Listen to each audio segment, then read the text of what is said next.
Coming to you live from downtown Detroit, this is Benzinga's PreMarket Prep with your host, Joel Elconin. This is a volatile puppy here, isn't it? And Dennis Dick. I'm bidding a penny. I will buy the stock for a penny. With everything you need to start your trading day. Good morning, traders and investors. Welcome to this busy Tuesday edition of Benzinga's PreMarket Prep. I'm Spencer Israel here with Joel Elconin and Dennis Dick. We got a jam-packed show for you today. 3 guests on the docket. First up at 8:15 is Chris Martinson. He's the co-founder of PeakProsperity.com. At 8:35, we're going to be joined by Nick Shaheen. He's our go-to options expert, the author of Create Income with Option Spreads on MarketFi.com. And then also 8:50, we're going to be joined by Eric Hunsader, the founder and CEO of Nanex. But before we get to them, we got to cover as many of the earnings reports as we can. We've got Goldman Sachs, United, Netflix, McDonald's got a double upgrade, so we're going to talk about that as well. So we got a lot to get to today. Joel, give us some levels in the S&Ps. Pre-market high 47 even. That's 1 point above Thursday's high, so big level up there. Coming on the downside, pre-market low 34.50. Not a lot until you get down to Monday's intraday low and Thursday's close down at 23.28. Crude did lose the multiple low area at 52.50. Trading at 52 and a quarter. We had 3 or 4 lows lining up there. We took that out. Gold and silver in the red as well. Gold struggling near 1,300. Silver seems to have found a little wall here at 1,850. Dennis, a lot of earnings to cover today. I guess we could start with the ones from last night. And how many 145 straddles did you sell in Netflix? I told you, man, that was way too much they were paying for those things. What did we say? It was $12? Yep. I should have did it. I didn't do it. You know what? I got burned that first time, or one of the first times I ever did a straddle right and a straddle naked on the Apple, and then you got the bad taste for it, and I haven't done it again. And you should have did that one because $12 is just way too much. Here you are. It's only up $1 here, so straddle buyers are throwing away 10 or 11 points here on Netflix. It didn't even really have that wild of a range. Like sometimes you'll see at least a 12-point range after hours. We didn't even see that. It sold off initially. Seems like by the dippers, there's always just an underneath bid here for Netflix, and then it passed back. But Spencer, give us the details on the report, and then we'll jump into the technicals here. All right, Q1 sales for Netflix is $2.64 billion. That was in line with the estimate. EPS for Q1 was 40 cents versus 37 cents. As far as Q2, they report, they see 15-cent EPS versus a 24-cent estimate, and sales of 2.755 versus 2.76 billion. So coming a little light on the Q2 guidance. They do see themselves adding about 3.2 million new subs in this quarter. As of the end of last quarter, they stand at about 94 million subscribers. So we had the initial sell-off last night right on the results, and then just slow, steady climb back until it's actually in the green here now. And this is just a honey badger stock. They all seem to love this one here, Joel. Market, even if they disappoint, just even on anything, they just seem to find a reason to buy it. And here we are, Netflix trading up again. Dennis, you know how you love one number and one number only? Yeah, give me one number. I'm going to give you 2. Two? You teased me with giving me one number. Now you're giving me 2. Okay, give me 2. 48.29, all-time high, March 30th. March 31 high, 48.23. So right there. I give you $150. Psychological level. We know if Ace is listening. Ace is right there. Actually just showed up in the chat. $150, big psych level there. Let's see if it can get through there. I wouldn't be surprised. I mean, this stock just is a monster. And, I don't like it from a valuation perspective. That's why I don't invest in it. But you can't argue with momentum. You can't argue with how the stock does after results. It always seems to find a reason to just continue to go higher. And every time it pulls back a little bit, money managers scramble to buy the stock. So that being said, I'm not shorting the stock, but $150, big psych level. Why, Peter, 1025? Why is Netflix up since the data is so bad? That's what we just got done saying. Yeah. I don't even know if the data it was that bad, but they find a reason. Like sometimes, and I've said this on the show a lot of times over the 3 years we've been doing this show, is it's like sentiment towards a stock matters more than sometimes the data, or it matters more than the earnings itself. And sometimes you can almost guess it, and we're going to move into Goldman Sachs here in a second, but you can almost guess it sometimes, that, the stocks that, are just loved by the street. Like how many times have we seen Amazon come out and actually miss their numbers, or, not, blow it away. And the stock, sells off initially, and by the time the dust settles 2 days later, the stock is back up at highs. So, there's just some stocks that just seem to have money manager love, and every time they pull back just a little bit, money managers scramble to get into them, and this is one of those stocks. So, but, that being said, it is bumping up against two numbers that you gave, plus the big 150 psych. So I don't know if this just blasts off into orbit here today. If it can get through 150, it opens right up, though. Mark Cuban gave some exclusive comments to Benzinga. Says he thinks they will test live coverage from sports once they get enough followers. So there's a whole nother potential source of revenue. Actually, if I can go further on that, what he was saying is that he sees them eventually, maybe not now, but in the next couple of years, he sees them licensing their original shows back to like the networks, which is sort of what they did, but the other way around the first time, right? They have all the network shows and they stream it on Netflix, but now they're going to take their original stuff and re-license it to the networks and get more money that way. So they're going to totally just circle and destroy the networks, which I thought was fun. Did they say when the next season of House of Cards is starting? No. Oh, okay. I think it has been announced. I heard the end of May. No, I don't pay attention to. I just know. I'm pretty sure I heard the end of May. So that's where I'm pumped for the next season of House of Cards. I mean, it's a great show, and Netflix has come up with some very good shows. And I even all the times we've talked about the company here, I've never really not liked the company. It's just I don't like the valuation, and that's why I'm not in. But I've been dead wrong. I mean, the stock has went straight up. Tesla, I don't like the valuation on this either. Doesn't mean it's a bad company. It just means I don't like the valuation. It doesn't fit my description of how to invest. So I like to, see actual profits. I like to see, maybe even get a little dividend. I'm more of a value guy. Investor. You're a value guy. Yeah, I'm a value guy. So it's just not my cup of tea. So you're never going to see me in stocks like Amazon. You're never going to see me in stocks like Tesla. And people say, oh, you're nuts. You're missing the boat. But, my portfolio does pretty well. It's steady. I like my dividends. I like, if I can make 9, 7, 8, 9, 10% a year on my overall investment portfolio, huge. I think I'm doing okay. Yeah. Let's just move on. We got one other stock here. Johan Smith is asking about United Airlines. Yeah, UAL reported there last night too, and UAL is trading up here in the pre-market. So got a little lift here. It's not getting much of a lift though. I think there's still some people concerned. We don't know what lawsuits are going to come from, obviously this passenger being dragged off the plane. But that being said, stock is getting a lift here. Spencer, what are the numbers? Yeah, well, the Q1 EPS, they beat by 3 cents, 41 cents versus 38 cents. The sales came in about in line, 8.4 bill versus 8.38 estimate. And PRASM, which is really the key metric for airlines there, it's passenger revenue. They see that up 1 to 3% for the current quarter. I mean, it gets the pop here, Joel. Do people come in here, you think, when the real money comes in at 9:30 and sell this pop? Or is this, now starting to, now it gets out of the media, do people start forgetting about this guy getting dragged off the plane? You hear so many stories about it. I'll go with one number only, 72.10. That was the high going back on April 10th. It really opens up after that, but let's see what happens in the 72 handle.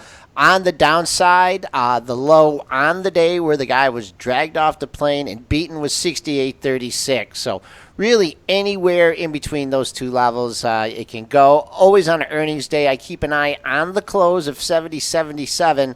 That's where the players will determine whether to buy or sell. Okay, let's jump over to the bank earnings here because we did get the big ones here this morning. And we got Goldman Sachs. Yes, Ace, I've got it. It's still in me a little bit. You have to rank me on that one. Wow. But Goldman Sachs reported earnings here.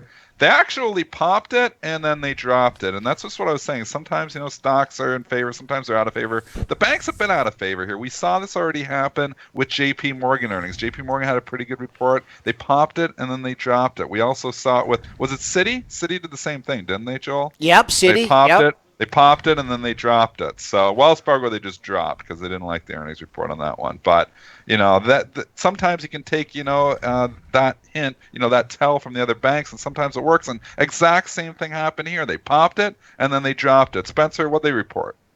Goldman Sachs Q1 EPS $5.15 versus $5.31, so they missed that number there. Sales $8.03 billion versus $8.45.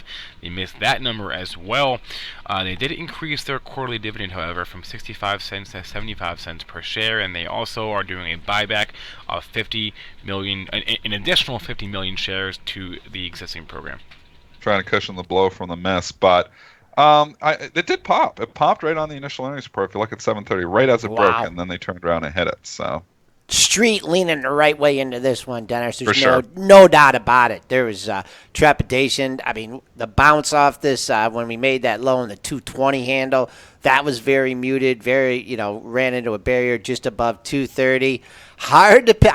210 maybe. Maybe that's what I'll take an interest on this on the long side. I'm not touching it here near the pre-market low of 1775, a couple bucks above that. But we talk about the daily charts, and when you get into a vacuum area, we went from 210 to 220 in 2 trading sessions, and that was after you ripped from 200 to 210 in a couple weeks. So don't like this whole area here. 210 would be a really nice objective to cover short, but I don't know if we will get that low today. But that's where I think we're working back towards.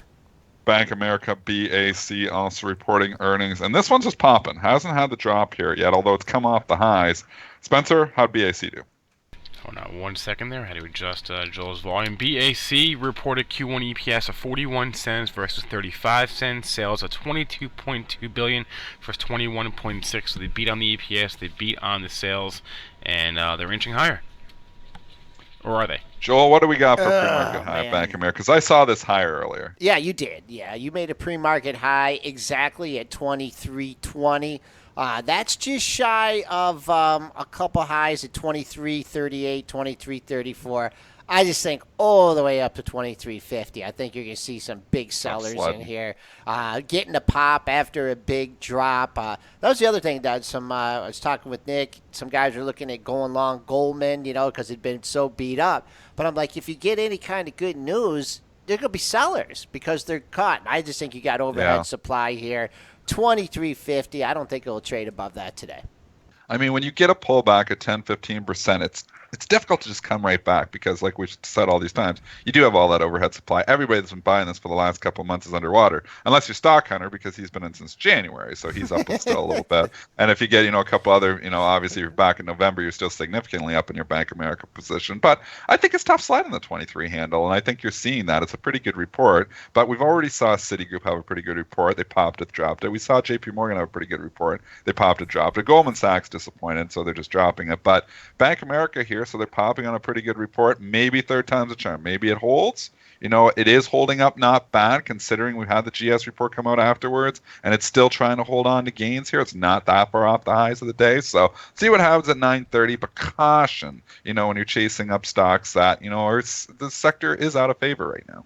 Right, 8:14. You want to try and sneak one more in here before we go to Chris Martinson? We can. Let's go over to Johnson & Johnson, J&J. How'd they do? J&J reported Q1 EPS, excuse me there, $1.83 versus $1.77, so they beat by 6 cents on the EPS. Sales of $17.8 versus $18 billion, so they missed that number slightly. As far as fiscal year 17, they see their EPS at $7 to $7.15. That's in line with the $7.05 estimate. So some in-line fiscal year guidance and some good numbers on the Q1.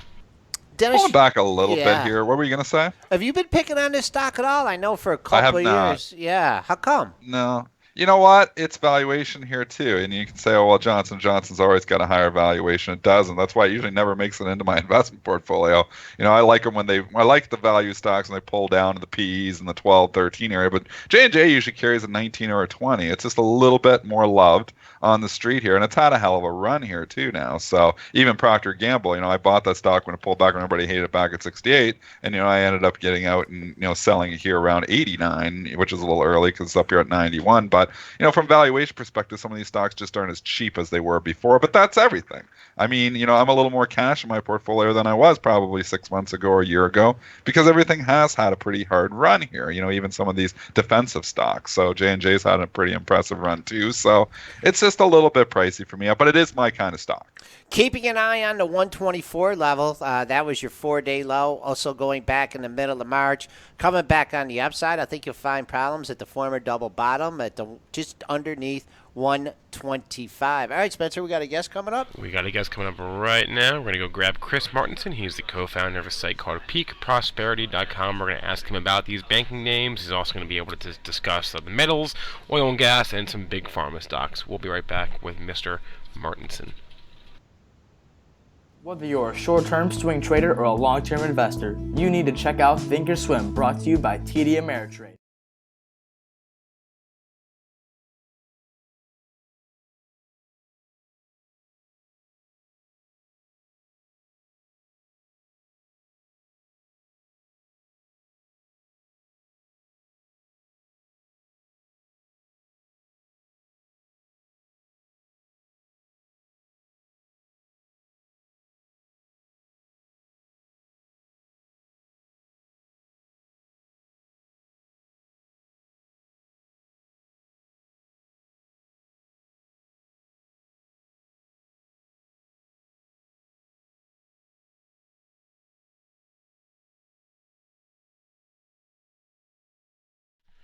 Welcome back, traders and investors, to Benzinga's Pre-Market Prep. I'm Spencer Israel here with Joel Elconin and Dennis Dick. We're on the line now with Dr. Chris Martinson. He's the co-founder of PeakProsperity.com. How's it going today?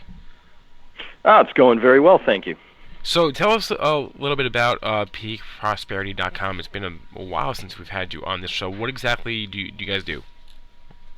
Well, we're providing really essential context that we think people need, and we have three big areas that we operate in. One is knowing, and so that's all the context about the world. We have a framework for understanding it, economy, energy, environment, put that all in one spot.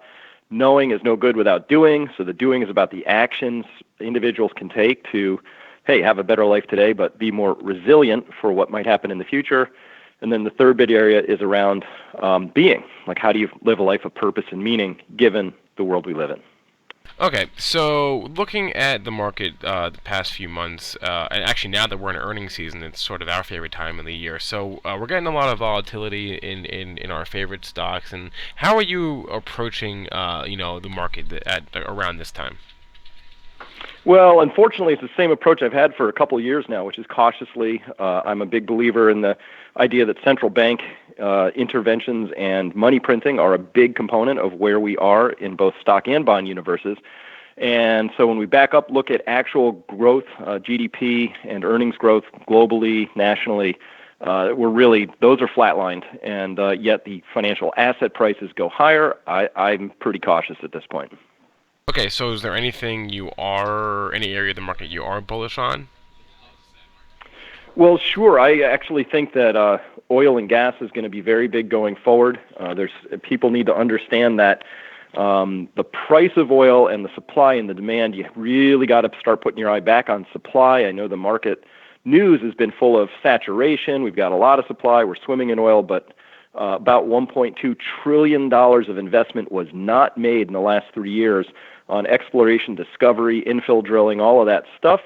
So I'm looking at a potential supply issue showing up, I don't know, in a year or two. So this would be a good time to begin looking into that sector. So then I guess you would say that you believe that OPEC is abiding by their what they said they would do.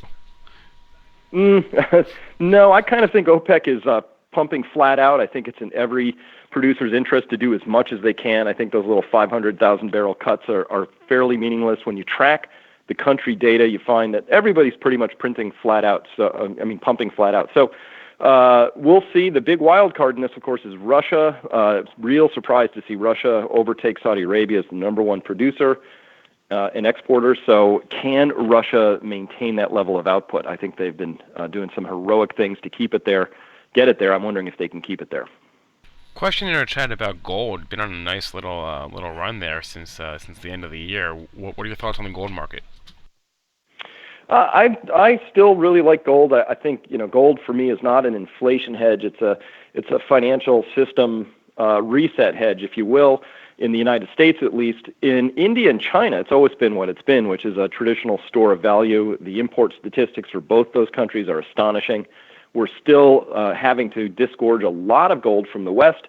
So what I've been waiting for is for some change in the tone in West, that would be Europe and the United States, to say, hey, we care about gold too. And I think once that happens, the game changes pretty rapidly. So it's a sector, an area I'm pretty bullish in. Are there other precious metals you like? Maybe silver or copper or anything like that? I like silver even more. And the reason for that is that the silver market is really about to get out of balance in a year or two. The supply shortfalls are clearly going to mount at some point. And when we look forward, like if you have a slightly longer range horizon, the silver mining output is really starting to get depressed. It's going into some really more difficult areas of mine ore concentration. And a few of the larger mines that I've visited are basically not making any money at this level of silver price. So their all-in cash costs are typically a little bit higher than we're seeing in the spot market. That means that supply is going to be pressured until and unless we get higher prices going forward. And then, come on, from an industrial standpoint, we take it out of the ground. Some goes to investment, some goes to jewelry. The rest gets consumed industrially. We're going to keep using silver, unless you think we don't have an industry in the future. You have to like silver for all of its uses. Only wild card there is, of course, they're going to figure out how to make solar panels someday without using silver or even as much, one way or the other. So last question, and we'll let you get out of here. But so when you're looking at, say the silver or gold market, what do you look at? How do you analyze the market? What's important to you? Well, unfortunately, the only thing that's really important to understand near-term price movements is looking at the COT report and seeing what the commitment of traders is up to. The paper markets have been dominating the price in ways that you can't fully justify, either from a volatility or even an actual price point, from analyzing supply-demand. But still, at the end of the day, supply and demand wins out, so I'm keeping an eye there, but that's a long-term view. Near-term, you just have to know what the big banks are up to, what the big traders, what the commercials are doing at this particular stage. All right, we've been on the line with Dr. Chris Martinson. He's the co-founder of PeakProsperity.com. Thanks so much for hopping on today. We'll talk to you again soon. My pleasure. Thank you. All right. S&P futures down 650 here at 2338.50. 4 points off the low. We got a lot of red on the screen here. Dennis, do we want to pick up with some earnings? Yeah, let's continue on with the earnings parade here. Just a couple other big ones there, and then I'm going to do a little educational piece too. But HOG, H-O-G, Harley-Davidson, down $3 here in the pre-market. Sounds like the HOG didn't do very well. I'm sort of amazed that they're still in business at this point. Q1 EPS of $1.05. You're not a motorcycle fan? No. Well, not them. $1.05 versus $1.02 was the estimate on the EPS. Sales of 1.5 versus 1.35. So good numbers for the top and the bottom on HOG. This is a company though that, if you're into motorcycles and I've seen, the friends that I have that are in a motorcycle love their Harley Davidson. But how many could you really buy? Could you buy? I don't know. That's their market, though. They've always just targeted those, hardcore, people who want the best. And I mean, Harley Davidson is known for having the best motorcycles. And I'm not a motorcycle guy, but that's from my neighbor there. He loves his Harley Davidson. So I don't think, and obviously, maybe you could buy multiples. Maybe you get some hardcore collectors out there, but you only ride one at the same time. But Harley Davidson, HOG, disappointing here this morning. Stock trade down 5.5% in the pre-market. I'll tell you though, this 56 level looks pretty big, Joel. Yeah, we have dipped here. Your pre-market low is right there at 56.01. I don't know, Dennis. I would look underneath that maybe at 55.53. That was your February 27th low. One thing you just got to be conscious of here is, 17 cents off the low of the pre-market. So not sure what the bid offer situation is. Still but leaking. Yeah, it's still too close to the low. I'd be down at if I had to put a bid out there, I'd be there at 55. 55. I did have a QA50. You know what a QA50 is? Nope. It's like the littlest Honda you can buy. I got my dad to buy me one of those, and I was I didn't know you were a motorcycle guy. motorcycle guy. It was a QA50. I think the thing had like 25 bike. miles an hour when I was like 8 years old. So haven't had one since, even though I had a moped in college. I've never been on a motorcycle before. Really? My neighbor's got one. My wife went on with him, but I've never even been on one. No interest. I don't know. I'm not a bike guy. Too close to the pavement. It just seems a little scary. Moving you on get an away from accident this. on a motorcycle, you don't have much of a chance. So, Hey, Harley-Davidson. All right. What are you going to say, Spencer? No, I was gonna say moving back to the stock. That's what I Yeah, was let's go gonna back. say. Okay, so HOG, I like the 55 to 56 area there, but again, we've seen Harley-Davidson really have moves sometimes on earnings. So caution there, and you've always got to have a note. So if you're coming in here and saying, all right, 56 is going to hold, make sure you have a note. That's the whole key with trading, with everything, especially on an earnings report, because something that goes down 3 can go down 4 or 5. Sometimes they bounce back, but I don't know in this case if it's going to. And like Joel's saying, it is leaking. It's still trading near the low, so it's still trying to go down. And you always say buy the stocks when they turn around and start going up. And that's not the case here with Harley-Davidson, at least in the pre-market yet. It still seems to be leaking. Let's go to UNH, Dow component. United Health is trading up 3 points here in the pre-market. They reported here a couple hours ago. How'd they do? They reported Q1 EPS of $2.23. That's a beat by 6 cents on the estimate. Revenue $48.7 billion versus $48.27 billion. So they beat on the top and they beat on the bottom. And we're trading up through $170. I think that's a little bit of a psychological level. I was going to the book, and let me just go look in the book here for UNH for a second. 11,000 shares. So it's not that much in the book at 170. And when I say the book, I'm talking the New York book, and that liquidity becomes active at 9:30. So saying there's 11,000 shares to sell at 9:30 at 170. It's not that much, though. It's already traded 10,000 shares, so it could take that out. But it's a bogey to think about. All right, all-time high 172.14, all-time closing high 171.78. This is called 172. I think the longer it takes to get to 172 and through it, I think you might see this baby pull back a little bit. Need to get down all the way to 67.42 to fill the gap from yesterday. Then you got Charles Schwab trading up here in the pre-market. It's widespread, and you want to talk about price discovery. When the stock's only trading 900 shares, you can say, and it's got a 2.5-point spread. You can say we're still in the price discovery phase here for Charles Schwab, SCHW. Stock's bid at $37.50, offered way up at $39.99. It just traded 300 shares, 313 shares at $39.14, which would put it up a buck. But like I said, it's still very widespread here. Spencer, give us the results here for Schwab, and then we can jump in this. Wait, are they out? Are they not out yet? It It might be 8:30. Maybe somebody jumped the gun. I don't know if they're out. Hold on. I don't think they're out right now. So maybe they're not unless out here I'm yet. wrong. So maybe but somebody's jumping the gun. So, okay, well, we'll keep an eye for Charles Schwab. We'll move on from that one then. GNC, I know this one's out because this stock's trading up 20% here in the pre-market. Shorts are getting squeezed in this one. $7.24 where it closed. Up at $8.78 here right now. So who's ever short GNC thinking this company's going to disappoint is looking not happy here this morning. Spencer, GNC results. Well, the Q1 EPS 37 cents, that beat by 3 cents. Sales of 644.8 versus 627.4 million dollars. So they beat the sales estimate by about $20 million. Wow. This is a big pop here, Joel. Yeah, it was much bigger when it hit double digits, 10.10. That's your pre-market high.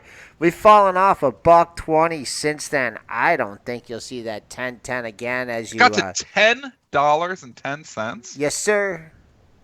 How many shares traded up there? That was right on the initial report, Dennis, and I would say 14 and 7, about almost 90,000 shares traded in that bracket. Now, how much?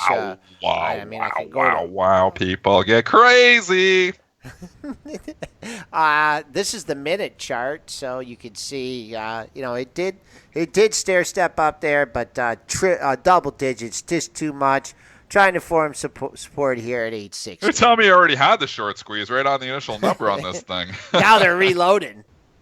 Now they're reloading. The shorts are like, why did I come at 10? I got to resell it at 80. So it's always, even, companies that, and, we've talked about this one for a while. We've been bearishes for a long time, but nothing goes straight to zero. And I don't know if this is a zero or not, but I don't think it's turning its whole company around. But short squeezes can drive stocks higher. And I hate shorting stocks, especially when they get under 5. I really don't like shorting them.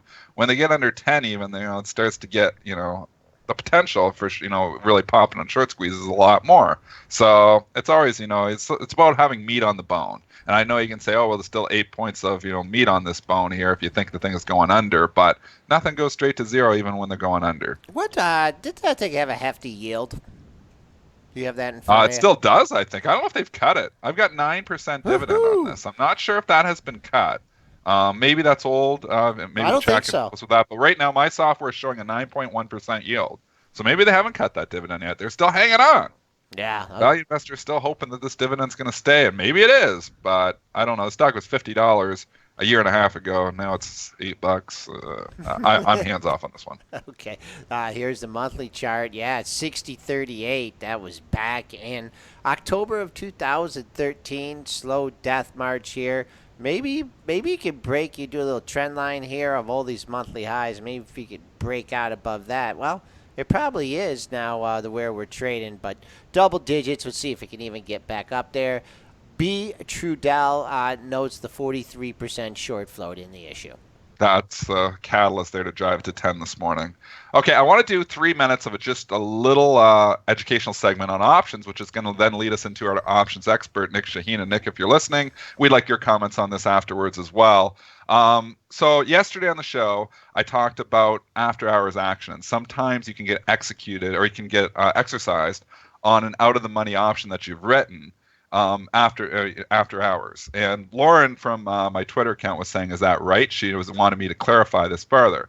So I'll just tell you, options themselves stop trading at 4 o'clock. So let's just say we're going to set up a hypothetical situation, and we'll just use Bank America just as a hypothetical example, or even Netflix. We'll use Netflix as a hypothetical example. Let's just say you're on the options expiration and you've got the 150 calls written.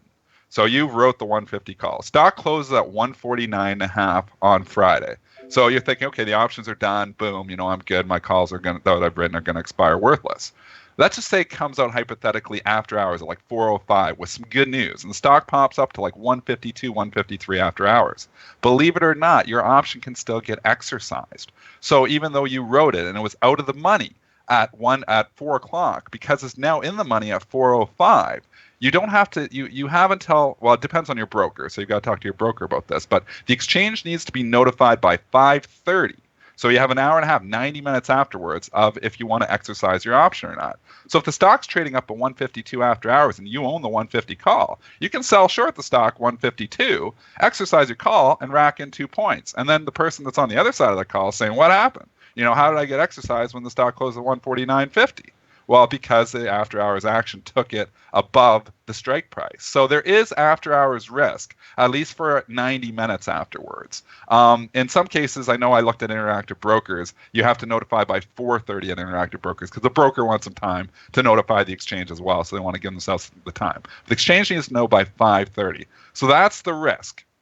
There is after-hours risk there, and sometimes, like I said, I used to, if I had, let's just say hypothetically, I had the Netflix calls, 150, I was long them, I'd throw the stock out after hours at 151 to short it. And if somebody lists me at like 4:30, if I get done and execute, I can immediately exercise my call at 150 and cash in $1. It's a free buck. So sometimes you are exposed, and believe it or not, you can get executed on an option that is out of the money. Like they still have that right to do that. And if the stock moves after hours, a few minutes after that 4 o'clock close, even though the option's not still trading, there's still risk there. And let's bring Nick Shaheen in to see if this has ever happened to him. I've been exercised before, yes. You've had this happen to you. Yes, I'm in great shape. Yes, I've been exercised. So you'll vouch for what I'm saying. This can happen.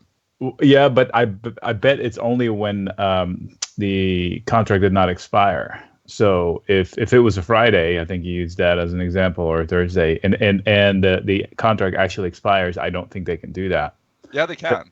So you can still exercise your option at 4:30, like a half an hour after. Like just because it's closed at 4 o'clock doesn't mean you can't exercise your option at 4:30. So That's never happened to me in that particular situation because Yeah. I have been exercised. I think the last one was years ago, and it was Suncor, and I woke up owning a couple thousand shares of that because I had written a put, and it finished a few pennies in the money. But it's not the end of the world. See, the only time you write a put naked is when you're willing to own it at that price, and That's how you do it. Some other people don't do it. You do it the right way, Nick. well, the good thing about this is that the next day it opened up. So you made your money from the premium they collected for selling it, and then the next day the stock opens up and you own it. Boom, you sell it, a couple more bucks in the pocket. So it's a very low, the odds of this happening, like you write so many options and you said this has never happened to you. So the odds of this happening are very slim. And it probably happens more often when you get a stock that closes very, very near, like within a few cents. Like you get like a Netflix that closes at 149.90. It just happens to go up after hours like 150.20 or 150.30. Maybe it's just trading just on momentum. Maybe the S&P futures are trading up. So you have been exercising options that are out of the money though. Yeah, I have been exercised, and it's important to learn. These are like the lessons you learn throughout the years of doing this. You can go years without knowing any of this stuff, and then one day you wake up, it's like, wait, what? They can do that? And then you put it in your tuition paid type of a deal. And you have to pay attention to also another thing where when it pays dividends, you don't want to own in the money calls written, for example, because you can wake up owing somebody the dividend, even though your spread could be winner. Right. Yet somebody dividend because they'll put you basically get exercise. Collect that dividend.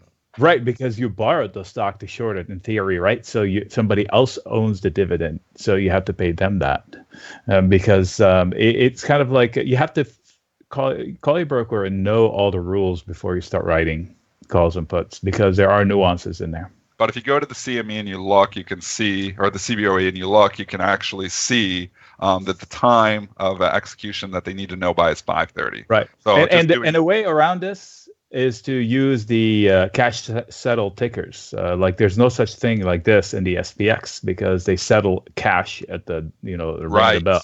So then there's no early assignment. You don't have to worry about any of this. You write it. If you're right, you win. If you're not right, you lose. There's no nuances there. So you can use the SPX, for example, the RUT, things that are cash settled. It's easier to not have to worry about that. And also, there are options that trade after hours. So also look into those. Oh, I didn't know that because usually most of the part that I knew that they stopped trading at 4 o'clock. But people think they stop trading just because an option stops trading doesn't mean you can't be exercised. And you can always exercise any option you want. You can exercise an option that is out of the money. So that, is the right of the option holder. They want to exercise out of the money, they can go right ahead and do that. So in some cases, like you said, with the dividend involved, they do. Yeah, so know all the nuances before you start writing. So let's jump into the markets here, Nick. And what do you think? You got these bank earnings, and we've had a couple good reports here, and they've sold them back off. I know Bank of America is still trading the green here today, but you got Goldman Sachs heavily in the red. It's down 6 points here right now. What are your thoughts here on the banks? The banks are in danger, technically, as a unit, if you want to say it that way. I usually track the XLF as a blanket look on them. Individually, you can find good places to sell risk in them. I don't have a problem taking a flyer at Goldman Sachs like 15-20% lower than here and write a put on it. But if you're trying to snipe an entry point, they are, as a unit, the XLF is kind of like a head and shoulder-ish pattern. So must bounce here, or it could drop to, say, 22.5 or lower. So yes, they are dangling out there, and especially Goldman Sachs, since it's perceived as one of the good ones out there. And it's also a heavyweight in the Dow, so it's going to put some downside pressure. Also, I think you guys talked about UNH, which is also in the Dow, also a high ticket item. And I think it's the opposite effect of Goldman Sachs that's going to help out that way. But yeah, if you're trying to get into the banks, I would wait out a couple of candles if you're trying to find a perfect entry. If not... Do you often do that after an earnings report, like kind of wait for the dust to settle there? Is that like a typical strategy for you? It depends. I might jump in. So I will look at how Goldman trades today. And I think I threw in a Goldman Sachs chart in while you guys were talking about it. I could do it again, but I got it up. Okay, it's pricing out a breakdown, technical breakdown that has a few more bucks to go. So maybe I'll see how it handles that area, and if it stabilizes there. But I could write some puts on it, but way out in time, way lower than current price. However, 211-ish is important to hold, in my opinion, just for psychological reason, because it was a plateau back in November. From which it sprang a lot higher. So if I think of it as like a two-step process up to from 11.8 to like 11.23 or 24, and then another leap higher from then on up. So it's giving up that second leg up. I want to see if it wants to hold on to that first rise from after the elections, because they both came fast. Nick, Lululemon, that was another one I can remember you saying, "Hey, I'm gonna wait on this after the earnings miss." Did you let it settle down and get involved in that one at all? I did not. It's too violent without the reward. Some things are violent and they give you the reward by having high premiums. But Lulu, it's always a heartbreaker, in my opinion. It promises, and everybody loves it. And then, boom, it pulls the rug out from under you. I don't know what it's doing this morning, but if you can see, it had something going, and then, whoops. There's Lulu. And then it just flipped on them. So down here, it's fighting for a longer term trend. And to see it, you have to go out to a weekly. And I'll throw the weekly in there for you. So whenever I can't tell the edges because they're so wide trading, I have to zoom out to a longer time frame. So in this case, weekly will do it. If you want to go monthly, you could. But you can see it's fighting for the right to stay up here. Otherwise, it could see 43, 44. But I'm not calling for it. But if I'm long it, I have to be open to that possibility just from the technical perspective. Getting a lot of questions here, and maybe it's the same person asking a few times about the TLT here. And, of course, that's a very important indicator tied to interest rates here. And the Fed has made their moves. Mr. Trump seems to be warming up to anti-Jeanette here a little bit. Boy, oh boy, is this just a dead cat bounce here in TLT, or is this a making of a rally? Well, the TLT, how long have been the experts calling for the bubble in bonds to burst? They've been all wrong. So it makes sense for the bubble to burst, but it also doesn't make sense because of what's going on out there. So there's like this balance that's going on. However, on days where the markets are falling, gold and bonds both are still safe havens. Money flows out of the stock market into them. So they kind of like put temporary skew on the whole thing of fundamentals for the TLT. I believe even though I did foresee the target that it's headed towards, it could have gone the other way just as easily.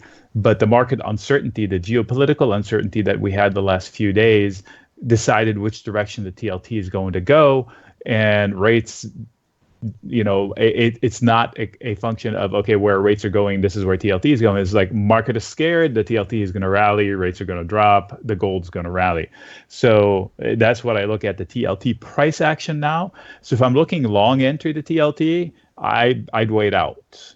And if I wanted to short the TLT, I'd use the just a simple debit put spread with some time on the clock and see if I'm right about that. And if not, then I can just exit. Today it's bouncing a little bit. So obviously whoever is long the TLT is probably riding it out a little bit.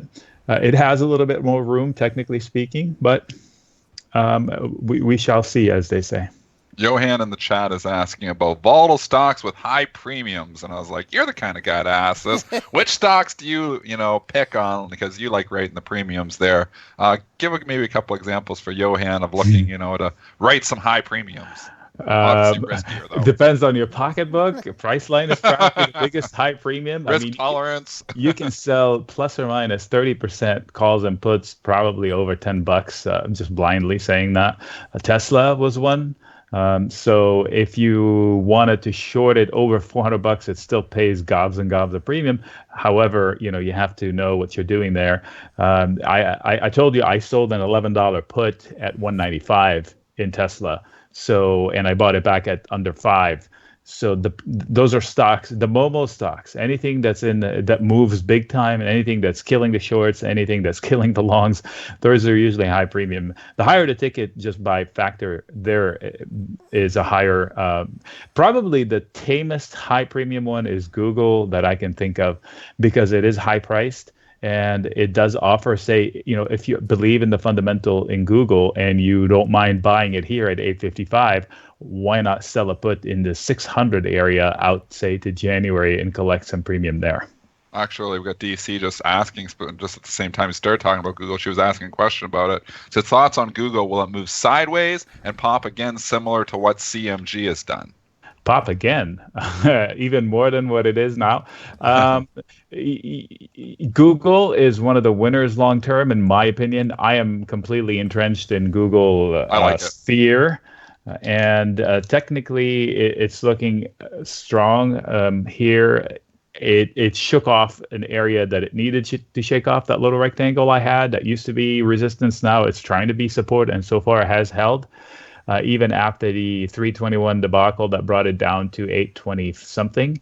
So I am totally okay committing longs in Google, but you have to pick your entry points. So if you're a stock buyer, then you're worried about entry points. But if you're a premium seller, you're not really worried to be surgical about it. You just need to find a proven support level and hide behind it and generate some free income there. This is a stock, and we know I've talked about it on the show a lot of times. I'm kind of a value guy, but this is, not even trading with that high of a multiple. And that's why Google's been in my portfolio for a long time, because it's one of those value/growth stocks that actually gives you the growth, and it isn't trading with a 90 or 100 or, a crazy multiple on it. Yep. It is a great company, in my opinion, from the standpoint where the only knock on it was that it's trying too many things. I mean, I wish we had that knock on Apple, where Apple's like, oh, we got red phones, or we invest in the taxi company, or we bought a headphone company. Well, these guys are literally shooting for the moon at one point, and now they're into cars. And so, the Google machine is on rails. In my opinion, it will take a lot to derail it. It has a cash cow that is so healthy, and the search, and they have video. I think, they have multiple 1 billion plus user platforms, and I think only one of them is actually being monetized. Can you imagine if they actually start cranking money out of the other ones? So there's no reason to short it big time unless you're shorting the market as a whole for a crash of sorts. Meanwhile, I think the dips should be bought carefully and to fit your own portfolio. Nick, just real quick, market comments. Kind of a relief rally yesterday, winding up in this range. Give us some levels you're looking at on the upside, downside as we consolidate. Yep, you've heard it. I've told you that on Thursday, my recap was bounce or else for the Monday open, and we got the bounce, and I said the bounce would be one of relief because the world didn't come to war over the weekend, and it was a little bit unsettling, right, the talk and the people involved. So that didn't happen. So the bounce came, and I said we're not out of the woods last night. So yes, we had room, we're not out of the woods. So what do? You figure out the ranges ahead of time and you trade them accordingly. So after the 321 drop, what used to be support, I put it there in purple. Then I said, is it going to be forward resistance with a question mark? And sure enough, it was. Well, we ask ourselves the same thing. Once we dipped last week, will the base become forward resistance or not? This question remains to be seen. So I would leave 10, 20 points higher from here if I'm shorting with credit call spreads. I would leave a little bit more on the downside and try to do some iron condors or some sideways trading if you're nimble. If not, you manage whatever risk you have based on these two possibilities. 23.18 on the ES downside, maybe 15 points higher than where we were or where we are now. 20 points depends on how much risk you have, and you just trade the range and manage the open risk. If you're unsure, I don't open new open risk. I just manage what I have. Nick Shaheen, options expert and author of Create Income with Option Spreads. A great follow on Twitter at Racer Nick. We are going to take our final break of the day, and we're going to bring in Eric Hunsader, founder and CEO of Nanix. We'll be right back with Eric.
All right, welcome back, traders and investors, to Benzinga's pre-market prep. I'm Spencer Israel here with Joel Elconin and Dennis Dick. We're on the line now with someone who you can actually see on the screen, which is a new one. We got Eric Hunsader on the line. He's the founder and CEO of Nanex. Eric, how's it going today?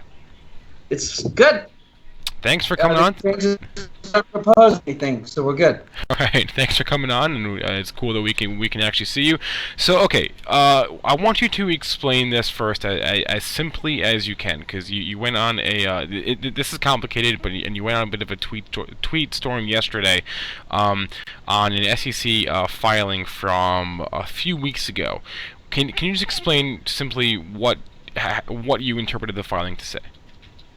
Well, so that filing was a clarification filing for the October 2014 amendments, which introduced the non-display fee, which is that $1,000 or $2,000 per month fee if you're using the data in a non-display manner.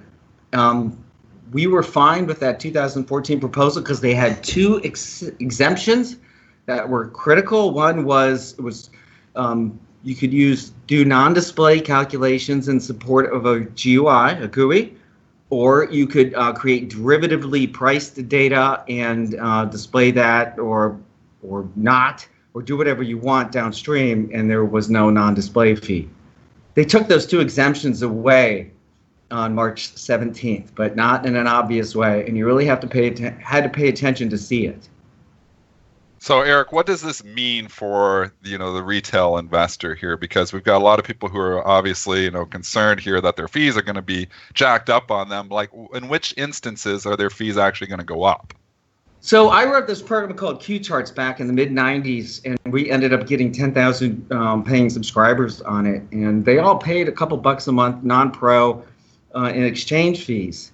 Today, Q Charts would be classified as a non-display application, and each one of those customers would be liable for $8,500 a month in non-display fees. So it's not Q Charts getting the bill themselves; it would be the end users getting the bill as well.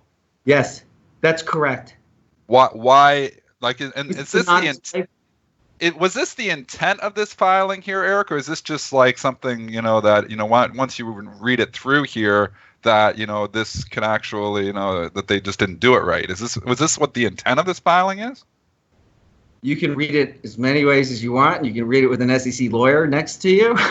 That's what we don't have here at Benzinger. SEC lawyers, we are not. So I'm not a lawyer either. I'm a trader. It reads the same way. I mean, they're literally saying that non-pro can be charged for non-display fees, and non-display includes pretty much everything. Give us some examples of what non-display is. So give us some examples of that. So for the second image I sent you, okay, here's one. Any price watch alert. So if you just want to know that IBM traded at a certain price and have the alert go off, that's a non-display function.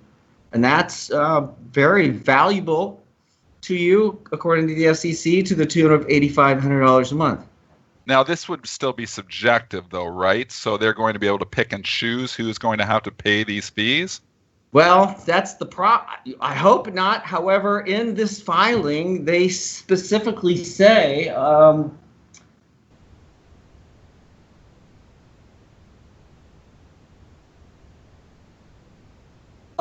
image E.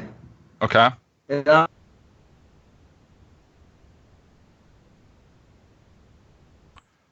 Because, like, when you think logically through, if you started charging end users here $8,000 or $9,000 a month, I mean, they're going to lose their entire customer base, everything, basically blow up the entire industry. So exactly. So I can't see how, if it was, if it is actually read this way, how this could actually get pushed through by the SEC, because it doesn't make any sense. Well, first of all, you say if it's read this way, and I got to say the document's very clear. It's not. I mean, it's a clarification document. Right. But that was clear. The purpose, yeah. Right. No, they're very clear. Q charts would absolutely fall underneath it. Price alerts would absolutely be. So Bloomberg terminals that have price watch alerts, absolutely a non-display device. I think what will happen is the first firm or two that gets taken out to the woodshed and screams loud enough after they're gone and buried, then everybody will come to their senses. But that doesn't seem fair. Well, it just seems, like obviously that if that is the case, if everybody's going to get a $9,000 bill, it's going to blow up the entire industry, like in a worse way than, like a while ago, I know me and you were talking about, potential for a transaction tax, on stock transactions. And, that would be another, way that the industry would just destroy speculation altogether. Something like this coming through, if there was a $9,000 fee to every end user, would be worse than a transaction tax. It would basically blow up the entire industry. I agree, and that's why I spoke out. I mean, it's the only reason I spoke out. I read that document many times, and I consulted with industry experts. And I'm telling you, the only reason I talked about it was after that gauntlet, when I was convinced that this is a real thing. So this is a real document, and you got to remember, exchange lawyers, when they're going and they're reading the document and seeing how you're using the data, they don't know anything about. They don't think 85 is a number. It's just, oh, well, he has to pay $3 or $8,500. It doesn't matter to them. It's just a number. If you're not paying it, they're going to charge it to you. So Eric, what timeline, do you think this can happen? And also, and how'd you get to your number? You were tweeting about $9,000. How'd you get to that number? That's $8,500. It's $8,500. So tape A, quotes are 2,000, trades are 1,000. Tape B, quotes are 1,000, trades are 1,000. And tape C, quotes and trades, you can't get them separately, but together bundled, they're $3,500. That's $8,500 for all equity quotes and trades. And so when do you see this? I mean, according to you, when do you see this change, happening? Well, it's effective immediately. However, there is a mechanism in place for the SEC. The SEC will listen to comment letters for a period of, I think, 60 days. You want to get the comment letters in immediately, but for that period of time, the SEC will listen to complaints, and we could get this thing off the books, and we need to get it off the books. Did you submit a comment letter here, Eric? Today there will be one. Today. So you'll tweet out your comment letter so everybody can read it? I will. Yep, I'll send it. We've been on the line with Eric Hunsader, the founder and CEO of Nanex. Eric, thanks a lot for hopping on today, and we know this is, for our listeners, this can be complicated stuff. We are not SEC lawyers, obviously, but we hope that we were maybe able to provide some clarity, and that Eric was able to provide some clarity for you on that. So, Eric, thanks so much for joining us today. We will talk to you again soon. Thanks for having me. Thanks, Eric. All right, that's our show for the day. Hope you enjoyed that interview with Eric and our chats with Chris and Nick and all of our earning stocks we discussed today. Please remember that all the information, material, and content from our show is for informational purposes only and not meant to be investing advice. On the docket for tomorrow, we've got David Kudla and Paul Uke on the show. David Kudla is a local guy, and Paul Uke, one of our favorite biotech analysts, so David Kudla and Paul Uke on the show tomorrow. That's it for us today. We'll see you folks Wednesday. Have a good rest of your day, everyone.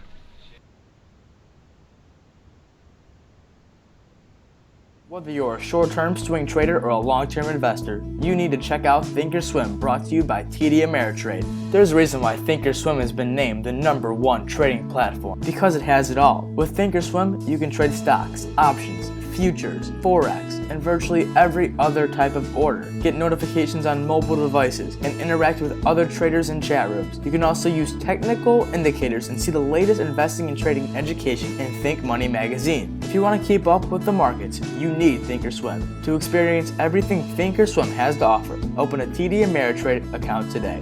Thinkorswim, the online trading platform for traders and investors. TD Ameritrade, member SIPC. All investing involves risks.